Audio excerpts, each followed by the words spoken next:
ஏசப்பாவின் நாமத்தினால் நான் உங்களை ஆசீர்வதிக்கிறேன். பிரியமானவர்களே, இது ஒரு முக்கியமான பதிவு.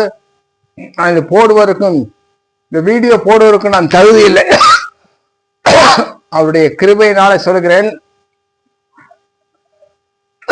வசனத்தை கொண்டு சொல்லுகிறேன். நன்றாக கவனித்துக் கொள்ளுங்கள்.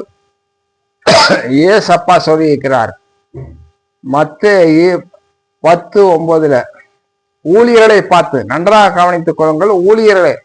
ஊழியர்களுக்குத்தான் நான் இதை ஆண்டவர் ஏவுதல் கொடுத்து சொல்ல வைக்கிறார்.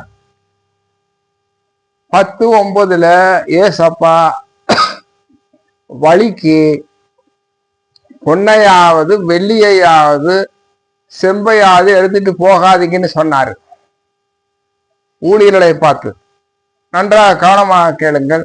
அதே போல பேதுரு சபையை அவர் மேல் நிறுவினார் ஏசப்பா. அந்த பேதுரு எல்லாவற்றையும் விட்டு வந்தவர். அவர் என்ன சொல்லுகிறார்?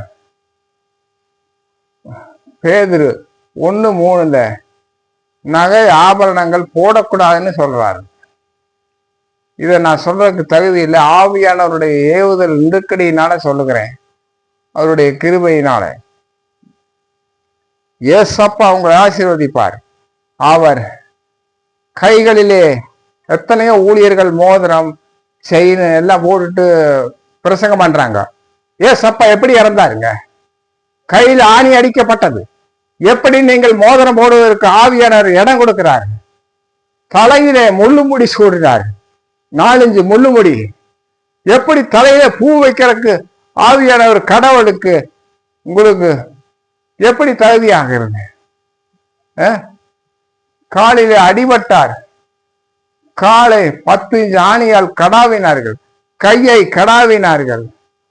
பேசலிட்டு எப்படி போடுகிறார்கள்? நான் ஏன் சொல்றேன்னா, ஆவியானவர் உங்களுக்கு பேசுகிறது இல்லையா? நீங்கள் என்ன பிரசங்கம் பண்ணாலும் சரி, உங்களை வெளியிருந்து பார்க்கும்போது அந்த மோதிரம் பேசிட்டு அதைத்தான் பார்ப்பாங்க, செயின் அதைத்தான் பார்ப்பாங்க. அப்போ போடாதவங்களுக்கு இடரல் உண்டாகக்கூடாது. நன்றாக கவனியுங்க. ஏசப்பாவின் நாமத்துல நான் உங்களை ஆசீர்வதிக்கிறேன். இது ஏசப்பா ஏவுதல் கொடுத்ததுனால சொல்லுகிறேன். God bless you.